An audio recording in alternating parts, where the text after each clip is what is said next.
بسم اللہ الرحمن الرحیم۔ السلام علیکم اسٹوڈنٹس، آج ہم دیکھنے لگے ہیں 9 کلاس کا اسلامیات کا باب صوم سیرت نبی صلی اللہ علیہ وآلہ وسلم کا 5واں حصہ، حضرت محمد مصطفیٰ صلی اللہ علیہ وآلہ وسلم کا ذوق عبادت، اور یہ چیپٹر نمبر ہے ہمارے پاس 12 ایز پر مائی نمبرنگ۔ یہ چیپٹر نمبر 12 ہے ہمارے پاس، جیسا میں نے ہمیشہ شروع سے نمبر دیا تھا 8 9 10 11، اور یہ آج ہمارے پاس چیپٹر نمبر 12 پیج نمبر 41، اور اس کا لاسٹ جو چیپٹر آئے گا اس باب صوم کا، وہ آئے گا چیپٹر نمبر 13۔ اور اس سے پہلے والی ویڈیو میں ہم لوگوں نے ڈسکس کیا تھا آپ صلی اللہ علیہ وسلم کا بچپن اور جوانی، اور آج کا جو ہمارے پاس سبق ہے وہ آج ہم اس میں دیکھیں گے آپ صلی اللہ علیہ وسلم کا ذوق عبادت، پیج نمبر 41۔ تو اسٹوڈنٹس یہ ہے آج کا ہمارے پاس سبق۔ اسی طرح سے ہم لوگ اپنے طریقہ کار سے جو ہے اس کو اسٹڈی کریں گے، اسی طرح پہلے ریڈنگ کریں گے، اس میں سے ایم سی کو جو شارٹ کوسچن جو بن سکتے ہیں وہ اس کو مارک آؤٹ کریں گے، اور لاسٹ میں ہمارے پاس آ جاتی ہے مشق، اور اس میں ہمارے پاس 3 چیزیں ہوتی ہیں، ایم سی کو، شارٹ آنسرز اور لانگ کوسچن۔ تو چلیں اسٹارٹ کرتے ہیں اپنی ریڈنگ سے، جو ہمارے پاس شروع سے ہم نے ڈے 1 سے اپنا میتھڈ اپنایا، اسی میتھڈ سے اپنا اس چیپٹر کو اسٹارٹ کرتے ہیں۔ اسوہ رسول صلی اللہ علیہ وآلہ وسلم اور ہماری عملی زندگی، اس کا دوسرا حصہ ہے حضرت محمد مصطفیٰ صلی اللہ علیہ وآلہ وسلم کا ذوق عبادت۔ نبی کریم صلی اللہ علیہ وآلہ وسلم کے اعلان نبوت سے پہلے بھی اللہ تعالیٰ کی بے حد عبادت فرماتے تھے۔ عبادت میں یکسوئی حاصل کرنے کے لیے آپ صلی اللہ علیہ وسلم غار حرا میں بھی تشریف لے جایا کرتے تھے۔ یہ بھی ہمارے پاس ایم سی کیو بن سکتا ہے کہ کہاں پہ تشریف لے کے جایا کرتے تھے، غار حرا میں۔ اس غار میں عبادت کے دوران میں حضرت جبرائیل علیہ السلام تشریف لائے اور آپ صلی اللہ علیہ وسلم پر وحی نازل ہوئی۔ تو عبادت کے دوران جو ہے کون تشریف لائے؟ حضرت جبرائیل علیہ السلام۔ یہ بھی ہمارے پاس ایم سی کیو میں پوچھا جا سکتا ہے۔ آپ صلی اللہ علیہ وسلم کی مبارک زندگی کا ایک ایک لمحہ اللہ تعالیٰ کی عبادت میں گزرتا تھا۔ آپ صلی اللہ علیہ وسلم ہر وقت اللہ تعالیٰ کے ذکر میں مشغول رہتے تھے، نمازوں کا خاص اہتمام فرماتے تھے۔ قرآن مجید کی تلاوت سے آپ صلی اللہ علیہ وسلم کو خاص شغف تھا۔ آپ صلی اللہ علیہ وسلم فرض روزوں کے ساتھ ساتھ نفلی روزے بھی رکھتے تھے۔ نیکسٹ ہمارے پاس ہیڈنگ آتی ہے ذوق عبادت۔ نماز اور کثرت عبادت کی وجہ سے رسول اللہ صلی اللہ علیہ وسلم کے پاؤں مبارک میں ورم آ جاتے۔ یہ بھی ہمارے پاس ایم سی کیو بن سکتا ہے، شارٹ بھی بن سکتا ہے کہ کس وجہ سے جو ہے وہ پاؤں میں مبارک میں ورم آ جاتا تھا، تو وہ ہے نماز اور کثرت عبادت۔ آپ صلی اللہ علیہ وسلم سے عرض کیا گیا کہ آپ صلی اللہ علیہ وسلم اتنی تکلیف برداشت کرتے ہیں، حالانکہ آپ صلی اللہ علیہ وسلم گناہوں سے پاک ہیں۔ آپ صلی اللہ علیہ وسلم نے فرمایا، جامع ترمذی کی حدیث نمبر 412 ہے یہ، تو کیا میں شکر گزار بندہ نہ بنوں؟ یعنی کہ آپ صلی اللہ علیہ وسلم اللہ تعالیٰ کے سب سے پیارے محبوب، سب سے پیارے نبی ہیں، پھر بھی آپ صلی اللہ علیہ وسلم جو ہے کثرت اور نماز جو ہے وہ پڑھتے تھے، اور اس وجہ سے ورم آ جاتا تھا، پھر بھی یعنی کہ اتنی تکلیف برداشت کرتے تھے، تو لوگ جو ہے وہ کہتے تھے کہ بھئی آپ تو گناہوں سے پاک ہے، پھر بھی تو آپ صلی اللہ علیہ وسلم نے کہا کہ کیا میں عبادت کے ذریعے اللہ کا شکر گزار بندہ نہ بنوں؟ تو یہ اتنی عظیم ہستی جو ہے وہ بھی نماز اور کثرت عبادت میں گزارا کرتی تھی۔ نماز تمام عبادات میں سے افضل و اشرف عبادت ہے۔ یہ بھی ہمارے پاس ایم سی کیو آ سکتا ہے کہ کون سی وہ واحد عبادت ہے جو افضل و اشرف ہے، وہ ہمارے پاس آ جاتا ہے ایم سی کیو میں کہ آئے گا ہمارے پاس آنسر آ جائے گا نماز۔ نبی کریم صلی اللہ علیہ وسلم کو نماز سے اس قدر محبت تھی کہ آپ صلی اللہ علیہ وسلم نے نماز کو اپنی آنکھوں کی ٹھنڈک قرار دیا۔ نبی کریم صلی اللہ علیہ وسلم کو جو خوشی، مسرت اور ذوق نماز میں حاصل ہوتا تھا وہ کسی عبادت میں حاصل نہ ہوتا تھا۔ یہ بھی ہمارے پاس پوچھا جا سکتا ہے کہ آپ صلی اللہ علیہ وسلم کو نماز سے کس قدر محبت تھی، تو اس کا آنسر ہمارے پاس بھی یہ آ جائے گا۔ سیدنا عائشہ صدیقہ رضی اللہ تعالیٰ عنہ نے رسول اللہ صلی اللہ علیہ وسلم کی رات کی عبادت کے بارے میں فرمایا۔ یہ بھی ہمارے پاس شارٹ ایکسرسائز کا بھی شارٹ ہے، اور یہ بن بھی سکتا ہے، امپورٹنٹ بھی ہے کہ رات کی عبادت کے بارے میں عائشہ صدیقہ رضی اللہ تعالیٰ عنہ نے کیا فرمایا، تو وہ دیکھتے ہیں انہوں نے کیا کہا کہ رسول اللہ اکرم صلی اللہ علیہ وسلم رات کی ابتدائی حصے میں سو جاتے تھے، پھر اٹھ کر قیام کرتے اور سحری کرتے، اور سحری کے قریب وطر پڑھتے، پھر اپنے بستر پر تشریف لے آتے، پھر جب اذان فجر سنتے تو تیزی سے اٹھ پڑتے۔ یہ صحیح بخاری کی حدیث نمبر 1146 ہے۔ حضرت عائشہ صدیقہ رضی اللہ تعالیٰ عنہ فرماتی ہیں کہ جب رمضان مبارک کا آخری عشر آتا تو حضور اکرم صلی اللہ علیہ وسلم عبادت کے لیے خود بھی کمر بستہ ہو جاتے اور اپنے گھر والوں کو بھی عبادت کے لیے جگاتے تھے۔ لاسٹ ہیڈنگ ہے اس چیپٹر کی ہمارے پاس میانہ روی اور اعتدال۔ دین اسلام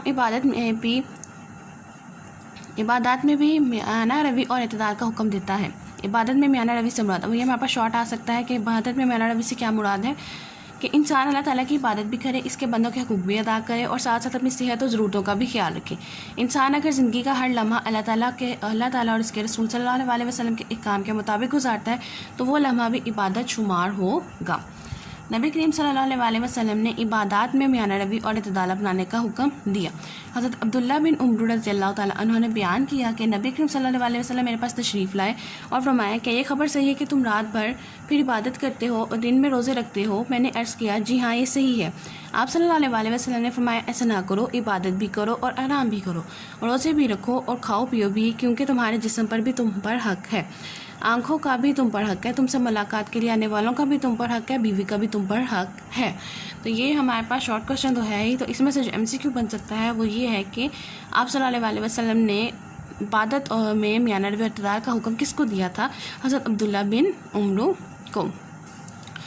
لاسٹ پیراگراف ہے، حضور اکرم صلی اللہ علیہ وسلم کی تعلیمات نے سرزمین عرب میں روحانی انقلاب برپا کر دیا۔ وہ خطۂ زمین جہاں بتوں کی پرستش ہوا کرتی تھی اور اللہ تعالیٰ کی یاد تک دلوں سے محو ہو گئی تھی، ان کے خیالات کا رخ اللہ تعالیٰ کی عبادت کی طرف ہو گیا۔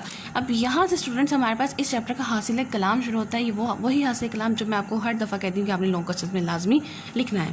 تو کیا اس چیپٹر کا حاصل کلام آتا ہے؟ ہمیں چاہیے کہ ہم نبی کریم صلی اللہ علیہ وسلم کے ذوق عبادت اور خشوع و خضوع سے رہنمائی حاصل کرتے ہوئے اپنے دلوں کو اللہ تعالیٰ کی یاد سے منور کریں اور اپنی راتوں کو اللہ تعالیٰ کے ذکر سے آباد کریں۔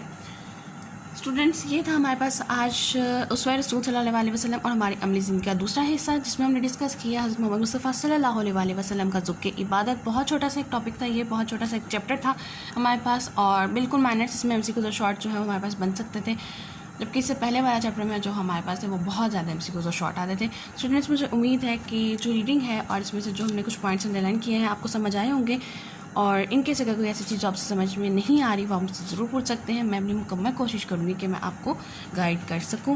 آگے موو کرتے ہیں اپنی مشق کی طرف، اور اس میں ہمارے پاس سب سے پہلا حصہ ہے درست جواب کا انتخاب، اور پہلا سوال ہے رسول اللہ صلی اللہ علیہ وسلم نے عبادت میں میانہ روی کا حکم دیا حضرت عبداللہ بن عمر رضی اللہ تعالیٰ عنہ کو۔ سیکنڈ کوشچن ہے، جب نبی کریم صلی اللہ علیہ وسلم کے پاؤں مبارک میں عبادت کے دوران میں ورم آ گئے تو آپ صلی اللہ علیہ وسلم نے فرمایا کیا میں شکر گزار بندہ نہ بنوں؟ تھرڈ کوشچن ہے، نبی کریم صلی اللہ علیہ وسلم نے نماز کو قرار دیا آنکھوں کی ٹھنڈک۔ نبی کریم صلی اللہ علیہ وسلم غار حرا تشریف لے جاتے یکسوئی کے لیے۔ حدیث مبارک کے مطابق نبی کریم صلی اللہ علیہ وسلم رات کی کس حصے میں سوتے تھے؟ ابتدائی حصے میں۔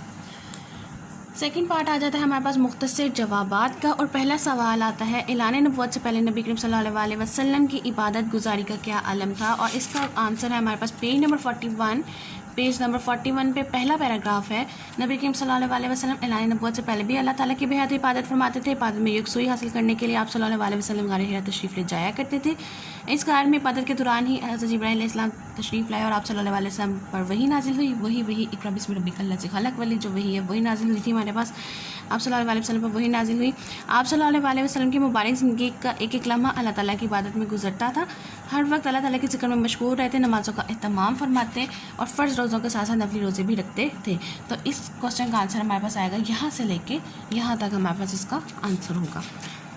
سیکنڈ کوشچن آ جاتا ہے ہمارے پاس، نبی کریم صلی اللہ علیہ وسلم عبادت کا کس قدر اہتمام فرماتے تھے؟ ایک مثال دیں، اور مثال آپ کے پاس ہے پیج نمبر 41، ہیڈنگ ہے ہمارے پاس ذوق عبادت، اور اس میں ہمارے پاس فرسٹ 3 لائن جو ہے وہ ہمارے پاس اس کا آنسر آتا ہے۔ نماز اور کثرت عبادت کی وجہ سے آپ صلی اللہ علیہ وسلم کے پاؤں مبارک میں ورم آ جاتے۔ آپ صلی اللہ علیہ وسلم سے عرض کیا گیا کہ آپ صلی اللہ علیہ وسلم اتنی تکلیف برداشت کرتے ہیں، حالانکہ آپ صلی اللہ علیہ وسلم گناہوں سے پاک ہے۔ آپ صلی اللہ علیہ وسلم نے فرمایا تو کیا میں شکر گزار بندہ نہ بنوں؟ تو اس کوشچن کا جو اسٹارٹنگ ہے وہ آپ اس طرح سے لکھ سکتے ہیں کہ نبی پاک صلی اللہ علیہ وسلم عبادت کا اس قدر اہتمام فرماتے تھے کہ نماز اور کثرت عبادت کی وجہ سے آپ صلی اللہ علیہ وسلم کے پاؤں مبارک میں ورم آ جاتا۔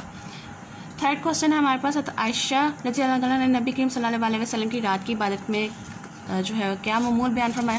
اور اس کا آنسر ہمارے پاس پیج نمبر 42 سیکنڈ پیراگراف، سیدنا عائشہ صدیقہ رضی اللہ تعالیٰ نے صلی اللہ علیہ وسلم کی رات کی عبادت کے بارے میں فرمایا، رسول اللہ اکرم صلی اللہ علیہ وسلم رات کے ابتدائی حصے میں سو جاتے تھے، پھر اٹھ کے قیام کرتے، سحری کے قریب وتر پڑھتے، پھر اپنے بستر پر تشریف لاتے اور پھر اذان فجر سنتے تو تیزی سے اٹھ جاتے۔ تو یہاں تک ہمارے پاس اس کا آنسر یہاں تک آئے گا۔ فورتھ کوشچن ہے، عبادات میں اعتدال اور میانہ روی سے کیا مراد ہے؟ اور اس کا آنسر ہے ہمارے پاس پیج نمبر 42، میانہ روی اور اعتدال ہیڈنگ